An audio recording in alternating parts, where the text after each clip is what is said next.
जात से करा दिहलन लफड़ा, अहीर के कुर्मी से, चौहान के भर से, चमार के नुनिया से, इस तरीके से जातियों में लड़ाते रहे और पूरे भारत के मूल निवासियों को बता दिया कि मुसलमान आपका दुश्मन है। चूंकि मुसलमान हमारा भाई है।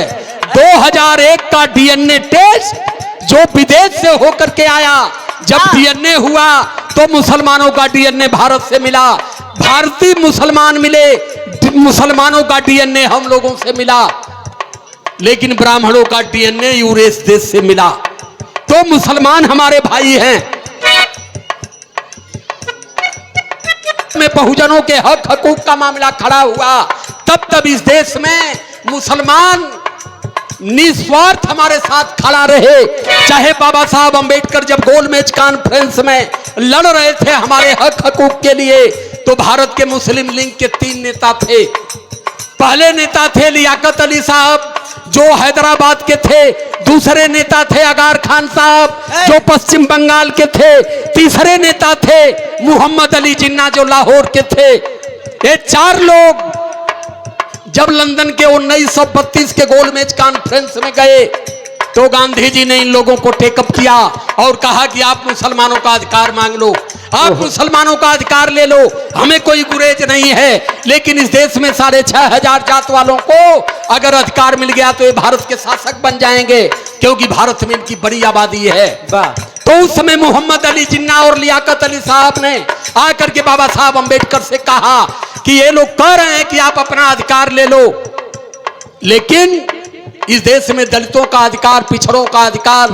हक वंचित समाज का अधिकार नहीं मिलना चाहिए, क्योंकि भारत के मूल निवासी ये बड़े आबादी इनकी बड़ी है, ये भारत के शासक बन जाएंगे।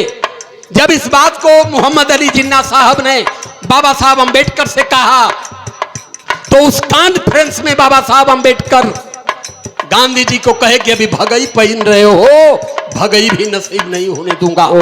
मैं अपने समाज के लिए लड़ रहा हूं। मेरे लिए जितना भी देश का मानव समाज है, चाहे मुसलमान समाज हो, चाहे इस देश का एससी समाज हो, एसटी समाज हो, ओबीसी समाज हो, भारत की आजादी में सबको अधिकार मिलना चाहिए। लेकिन ये हमें 1925 में फर्जी हिंदू बना करके हमें हमारे ही भाइयों से इन लोगों ने लड़ाने का पूरा खड़े अंतर रच दिया। और जब चुनाव आता है तो ये फर्जी स्ट्राइक करके हमें ही बताते हैं कि मुसलमानों से हमें खतरा है। लेकिन मैं आपसे अपील कर रहा हूं कि न कभी भारत में मुसलमानों से खतरा रहा है, न आज है, न कभी भविष्य में होगा। अगर मुसलमानों से खतरा है तो इस देश में ब्राह्मणवाद और मनोवाद को खतरा है। कभी भारत के मूल निवासियों को इनसे खतरा नहीं रहा। तो हर समय भाई भाई बन करके, धर्म तो अलग चीज हो गई। आदमी अगर धर्म परिवर्तन कर ले तो डीएनए परिवर्तन नहीं होता है। अब ये भी बता दूं कि धर्म परिवर्तन हमारे लोगों ने कब किया, जब इस देश में टीपू सुल्तान आए। अभी बीजेपी वालों के सामने टीपू सुल्तान का नाम ले लीजिए, गर्म हो जाइए बिना पनिए के। जब इस देश में टीपू सुल्तान आए और टीपू सुल्तान आकर के देखे कि इस देश में पिछड़े एससी एसटी ओबीसी भारत के मूल निवासियों की बहन बेटियों को कमर से ऊपर वस्त्र पहनने का अधिकार नहीं है, इनके ऊपर स्तन टैक्स लगा है। तो स्तन टैक्स में टीपू सुल्तान ने पहले हस्तक्षेप किए कि ऐसा यहां क्यों हो रहा है। ब्राह्मणों ने कहा कि हमारा निजी मामला है, आप इस पर दखल अंदाजी मत करो। भारत में 60% पर आप शासन करो, 40% पर हम रहेंगे। 40% में हमारे बहन बेटियों को इन लोगों ने दुर्दशा करके रखा था। महाराष्ट्र की एक बेटी थी, ब्राह्मणों ने स्तन टैक्स लेने के लिए गए, उन्होंने अपनी छाती ही काट दिया। और जब छाती काट दिया तो शरीर से इतना रक्त सरा हुआ कि उसकी मौत हो जाती है। और जब वो जलाई गई तो जिंदा उसके पति को भी उसके साथ जला दिया गया। जब एक खबर महाराष्ट्र से दिल्ली में गई, टीपू सुल्तान को पता चला, उसी दिन टीपू सुल्तान ने फतवा जारी किया कि अब भारत की कोई भी महिला, किसी भी समाज की महिला अब स्तन खोल करके नहीं चलेगी। जैसे ही टीपू सुल्तान ने फतवा जारी किया, 868 ब्राह्मण महाराष्ट्र के पेशवाइयों ने स्ट्राइक किया, अनशन पर बैठ गए कि मुसलमान हमारे साथ हस्तक्षेप कर रहे हैं। टीपू सुल्तान भेजे अपने मंत्री को कि जाओ समझाओ उनको कि मानव समाज का हनन हम नहीं होने देंगे। मंत्री समझाने गया, फिर टीपू सुल्तान समझाने गए, लेकिन ब्राह्मण मानने के लिए तैयार नहीं थे। वो कहते थे कि नहीं, इस देश में एससी एसटी ओबीसी की महिलाओं को कमर से ऊपर वस्त्र पहनने का अगर अधिकार मिल गया तो हम कैसे जानेंगे कि ये महिलाएं शूद्र समाज की हैं। तब टीपू सुल्तान गुस्से में आए और उन्होंने जल्लाद को खबर दिया कि इनकी गिनती करो। और जब उनकी गिनती हुई तो 868 थे पेशवाई, और उनको तलवार से उन्होंने हलाल किया।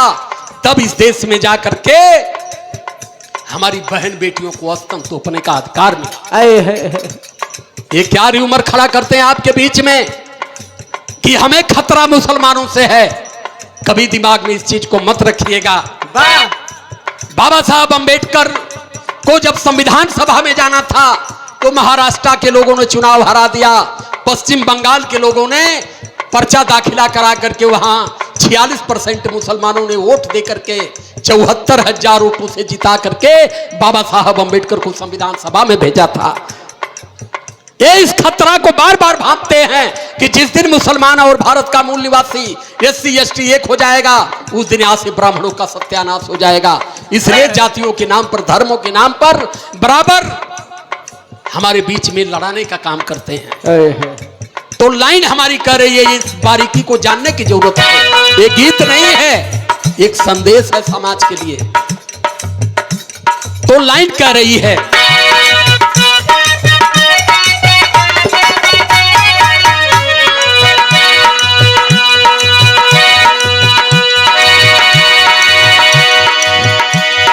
कभी कट्टरवादी वो हिंदू बताए, उनको बताए, उनको बताए, उनको बताए, उनको बताए। कभी गांधीवादी वो सबके दिखावे, सबके दिखावे हो, सबके दिखाए, सबके दिखावे हो, सबके दिखावे। अरे जातियों में जात का करा दी हला लफड़ा, हिस्सा हड़प मजा मारत बाया गड़ा, हिस्सा हड़प मजा मारत बाया गड़ा, हिस्सा हड़प मजा मारत बाया गड़ा, मारत बाया गड़ा, रत बाया गड़ा, हिस्सा हड़प मजा मारत बाया गड़ा, हिस्सा हड़प मजा मारत बाया गड़ा। हिंदू के नाम विप्र टोली बनावे, टोली बनावे हो, टोली बनावे, टोली बनावे हो, टोली बनावे। पिछड़ों के कांधे पर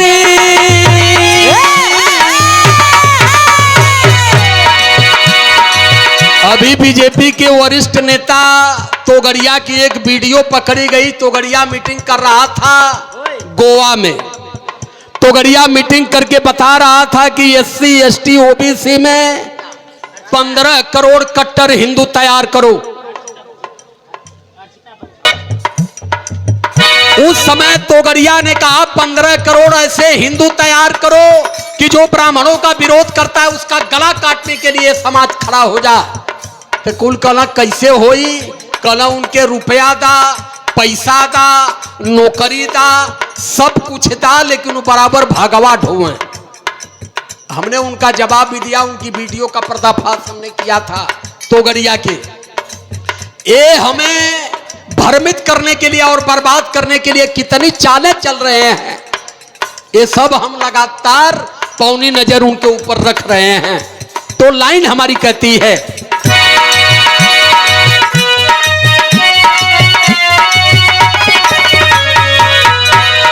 हिंदू के नाम देखा टोली बनावे, टोली बनावे हो, टोली बनावे, टोली बनावे हो, टोली बनावे।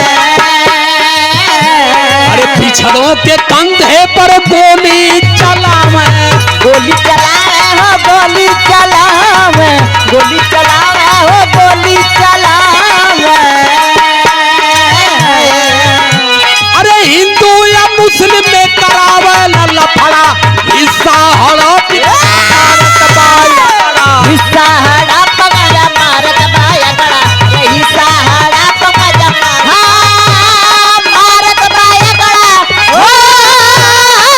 मारत बाया गड़ा मारत बाया गड़ा हिस्सा हड़प मजा मारत बाया गड़ा हिस्सा हड़प मजा मारत बाया गड़ा। स्वामी प्रसाद मौर्य पर हमला कैला पंडित जी, उनमें एक थे यादव जी रहना, शुभम यादव। पंडित जी लफड़ा कैला कुल पकड़ के बन्न कचर देना बरेली में गईना जेल 3 दिन पर छूट के ना पंडित कुल मिल के उनके 11 लाख इनाम देना। आ शुभम यादव के का देना कटहर का कोवा।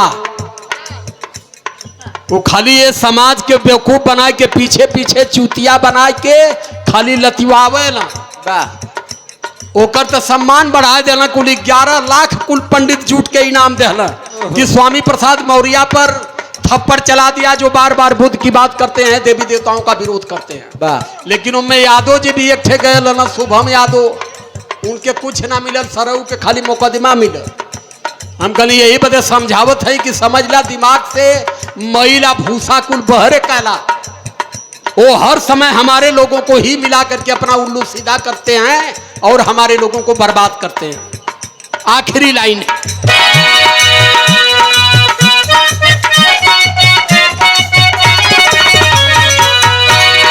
नेता बिकाऊ जवन बन गई छलिया छलिया हो बन गईला छलिया बन गईला छलिया हो बन गईला छलिया। आवे चुनाव खूब काटे फसलिया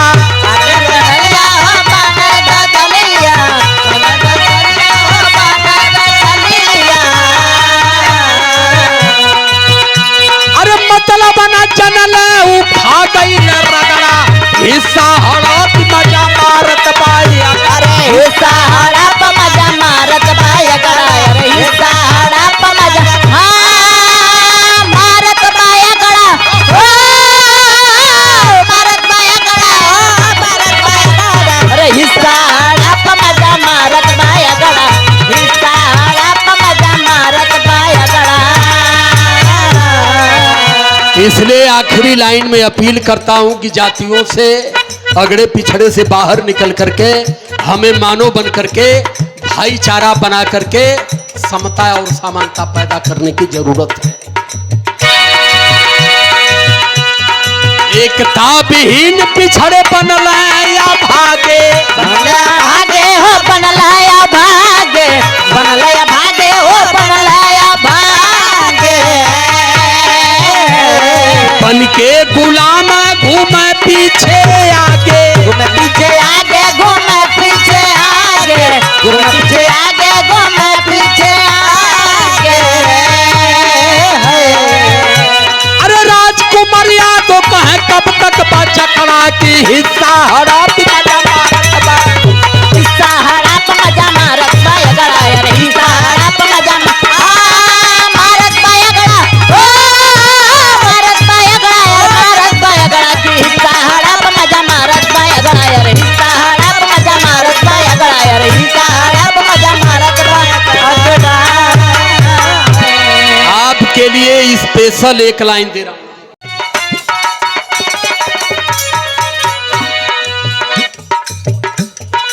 3% पार्टी विप्र का आबादी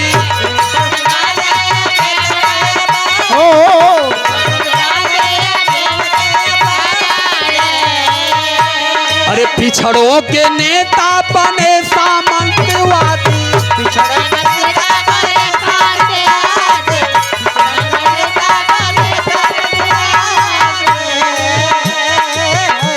अरे ताला विवेक पर लगा दी हल तगड़ा की हिंदू समाज मजा मारत बाया गड़ा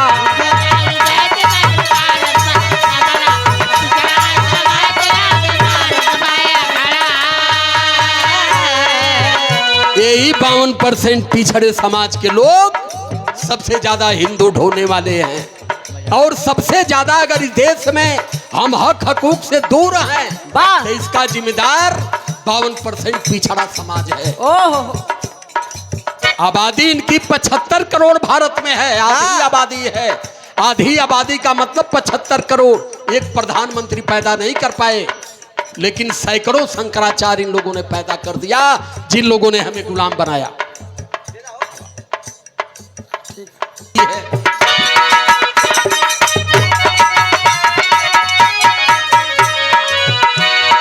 कभी कट्टरवादी हिंदू खुद के बतावे, कभी कट्टरवादी हिंदू खुद के बताए,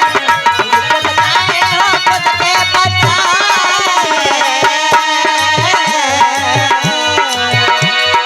बन के गांधीवादी उमल हमें लगा